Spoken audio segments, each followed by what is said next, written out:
Une chose très importante en peinture, ce sont les ombres et lumières. Ce sont les éléments, les principaux éléments qui vont donner les effets de volume, les effets de 3 dimensions. Supposons que nous ayons ici, je vais dessiner une pomme, simplement une pomme.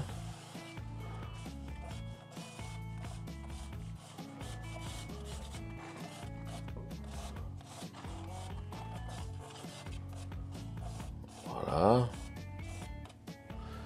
Avec sa queue. Bon.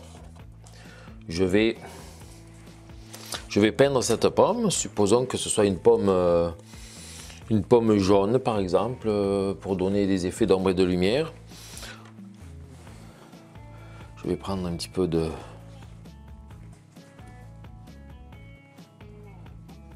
Une pomme verte, tiens, allons-y. Prendre un peu de jaune, un peu de bleu outre-mer, un peu de blanc. Et là, je vais faire une pomme verte, tout simplement, sans tenir compte ni des ombres, ni des lumières pour l'instant.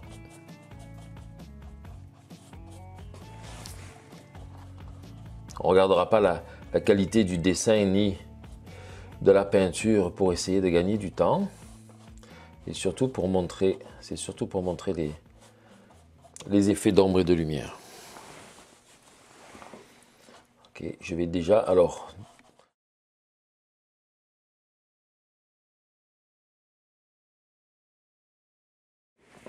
Avant d'aller plus loin, il va falloir déjà définir de quel côté vient la lumière.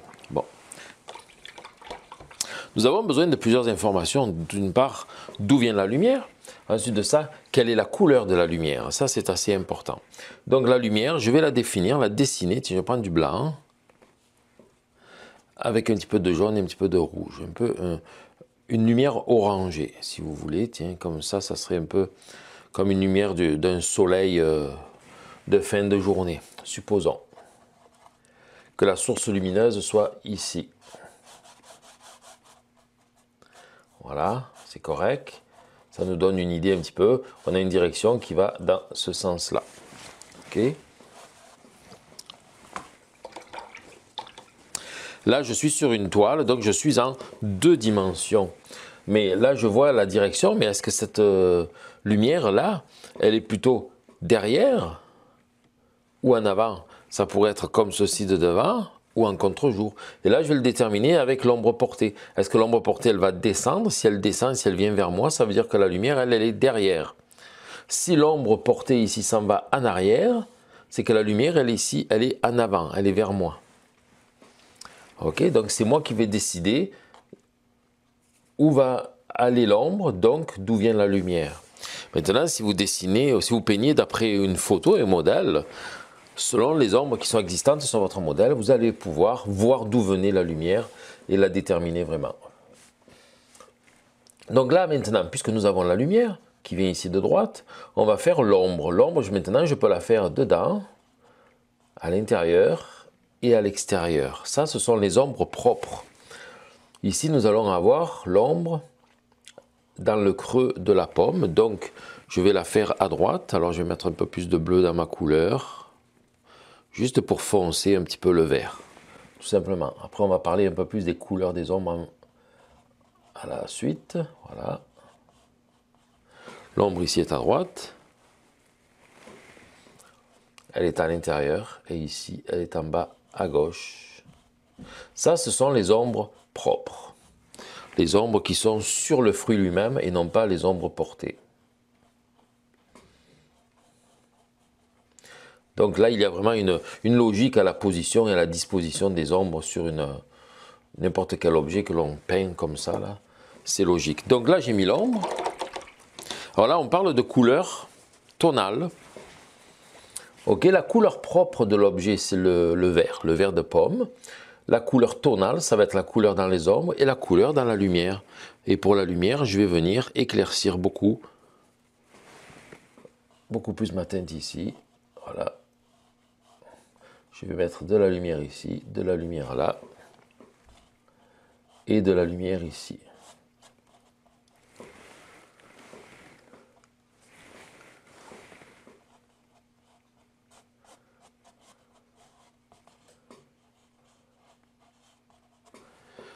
Voilà.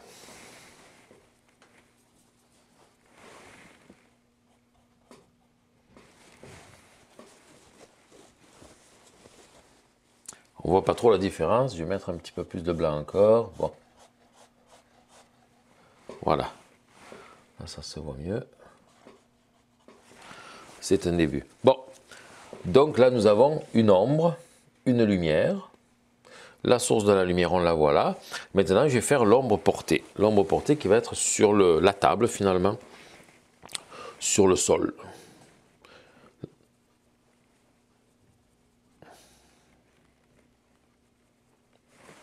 Voilà, elle est en dessous ici. Et je la fais s'en aller en arrière, très légèrement.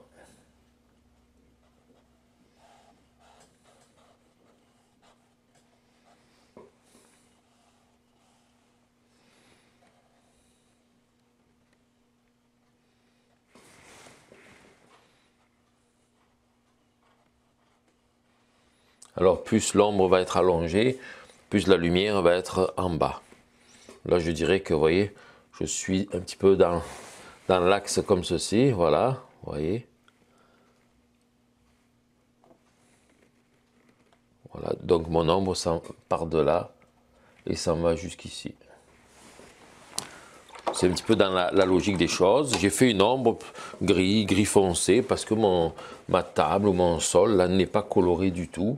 Si j'avais une table rouge, mon ombre serait d'un rouge plus foncé, bien entendu. Mais là, nous allons parler maintenant un petit peu plus des couleurs. Alors, les valeurs. D'abord, les valeurs, ça veut dire que si l'ombre ici à droite, elle venait encore plus foncée, beaucoup plus, à gauche, je veux dire l'ombre à gauche,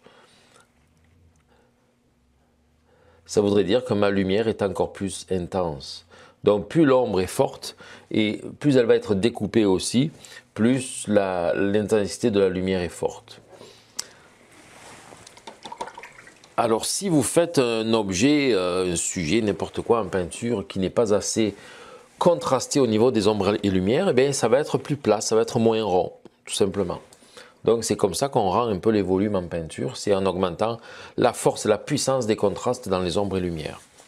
Bon, là maintenant nous avons d'autres choses à parler. Ça c'était la position des ombres et leur intensité, leur valeur on parle. Hein, du clair au foncé, on parle de la valeur.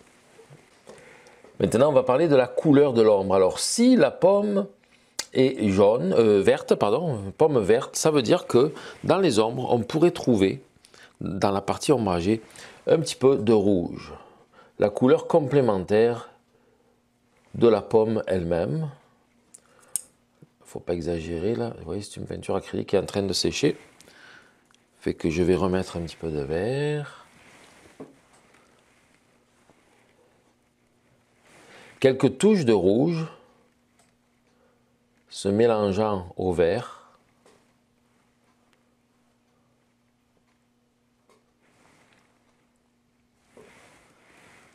Vous voyez, ça brunit un peu le vert. Je vais mettre une petite touche ici aussi.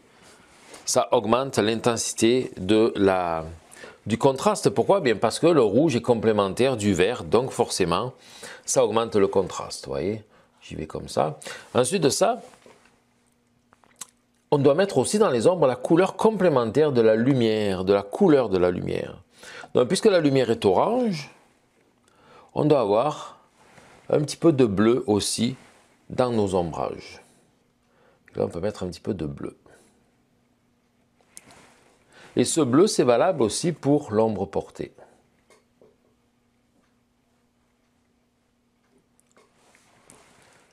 Voilà. Et là, un petit peu de bleu, ici aussi. Voilà.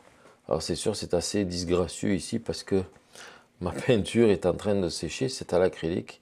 Il aurait fallu que j'attende qu'elle sèche plus. Mais bon, c'est pour vous montrer l'exemple et le principe.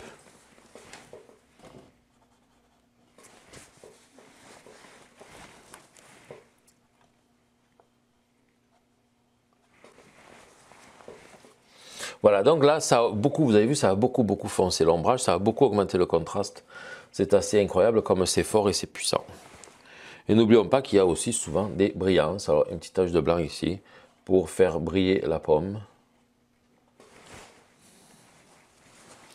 Voilà. C'est un petit peu ça qui compose les ombres. Alors pensez-y toujours. Dans un premier temps, c'est la couleur de l'objet propre, la couleur propre, donc le vert, mais en plus foncé. Donc la première couleur que j'ai mis dans l'ombre, c'est du vert plus foncé. La deuxième couleur que j'ai mis dans l'ombre, c'est la couleur complémentaire du vert, donc du rouge. Et la troisième couleur que j'ai mis dans l'ombre, c'est la couleur complémentaire de la couleur de la lumière, qui est orange, donc du bleu. Si ma lumière était plus jaune, eh bien ça serait plutôt du mauve, tout simplement. Et supposons que j'ai un citron qui est jaune. Un citron, il est jaune. Donc, dans son ombre, la complémentaire de... Je sais pas. Je dois mettre, bien entendu, on va y aller comme ça, du mauve. Parce que la complémentaire du jaune, c'est le mauve. Et si j'ai un éclairage jaune, eh bien, je mettrai encore du mauve. Donc, il y aura plus de mauve encore dans l'ombrage de mon citron, puisqu'il y a deux raisons pour lesquelles je dois mettre du mauve.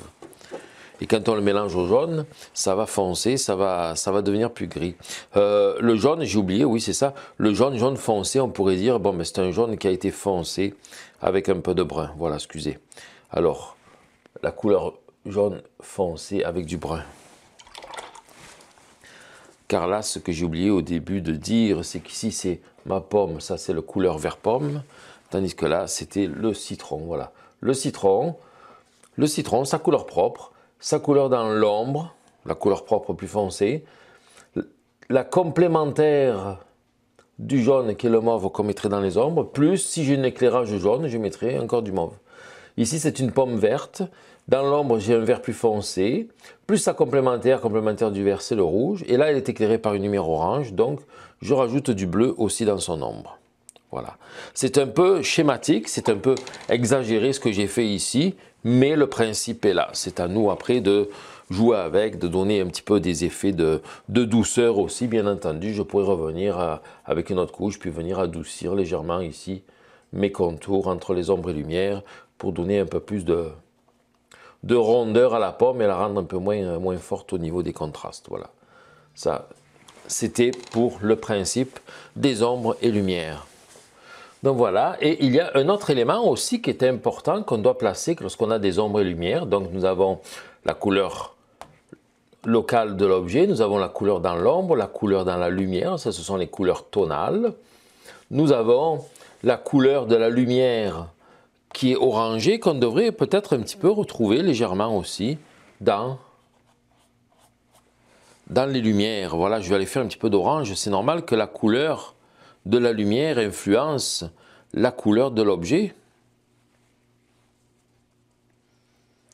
Je vais mettre un petit peu d'orangé sur le côté de la lumière ici et là. Voilà.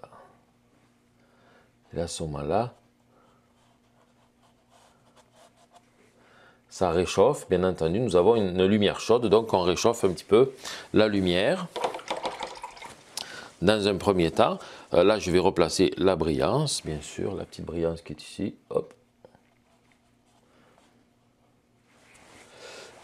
Et l'autre chose encore que l'on doit trouver dans nos objets, hein, avec les ombres et lumières, là c'est ici dans l'ombre. Alors puisqu'on est dans l'ombre, c'est foncé.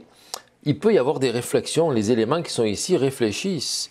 Si j'ai une lumière chaude, ce qu'on va faire souvent dans les réflexions, on va mettre un petit peu de froid, encore une fois la complémentaire, mais cette fois-ci beaucoup plus visible, c'est une première chose possible. Donc un petit peu de bleu ici, un bleu plus pâle légèrement, qui va représenter la lumière qui éclaire ici la surface claire, et cette surface claire réfléchit dans l'ombre. Mais si, admettons, j'avais ici une surface d'une autre couleur, admettons, j'aurais une table rouge, eh bien, j'aurais du rouge dans la réflexion ici. Okay? C'est ça. C'est le reflet de ce qui est éclairé par la lumière alentour de l'objet, ici, le reflet de cette surface-là qui réfléchit dans les ombres ici. Voilà. Des réflexions, il ne peut pas y en avoir ailleurs que dans les ombres. Il ne peut pas y avoir des réflexions dans la lumière parce que la lumière est trop forte pour qu'il y ait quoi que ce soit qui réfléchisse. Je vais l'étendre un peu, l'adoucir. Il ne faut pas exagérer non plus, voilà. Vous voyez, ça fait comme une réalité au niveau des ombres, des lumières et le fameux clair-obscur qui est ici. Voilà, donc là on a fait pas mal le tour des ombres et des lumières. Comment les rendre en peinture de par leur disposition, leur position et leur couleur. Bien entendu, je pourrais finaliser le tout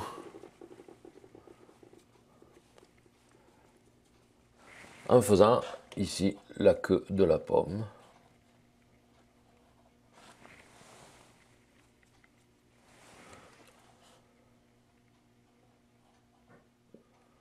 Et son ombrage, bien entendu, puisqu'on a que, il doit y avoir là aussi une ombre portée. Et la queue de la pomme, elle aussi, doit avoir un petit peu de lumière sur le côté de la lumière, voilà. Donc voilà, c'était schématique, c'est sûr, c'est pas une super belle peinture de par le fait que je travaille trop rapidement au même endroit à l'acrylique sans laisser sécher, mais c'est pour vous schématiser, vous montrer vraiment, vous donner les explications par rapport aux couleurs et aux intensités et aux directions des ombres, des lumières et du clair-obscur.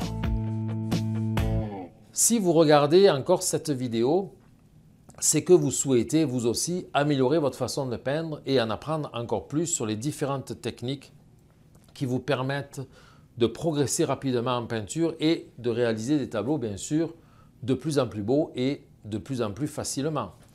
Alors c'est ce que je vous propose dans une série de 6 vidéos entièrement gratuites que vous pourrez obtenir en cliquant sur le lien dans la description en dessous de la vidéo. Dans cette série de 6 vidéos 100% gratuites, je vous donne des trucs, je vous donne des astuces et des techniques utilisées par les artistes peintres professionnels et que j'utilise moi-même dans mes propres tableaux. Ce sont des techniques que j'ai apprises tout au long de nombreuses années pendant lesquelles j'ai fait moi-même mes propres erreurs et je vous les livre dans cette formation de 6 vidéos. Alors lorsque vous aurez regardé ces 6 vidéos entièrement gratuites et lorsque vous appliquerez ces techniques dans vos propres tableaux, en y ajoutant bien sûr un peu de temps et un petit peu de pratique, je suis certain que vous aussi vous ferez de super beaux tableaux et que vous aurez même des compliments de vos proches. Alors n'attendez plus, cliquez sur le lien qui se trouve en dessous de la vidéo, dans la description. Vous entrez votre adresse mail et je vous envoie immédiatement la première vidéo. Excellente journée, bonne peinture et à très bientôt.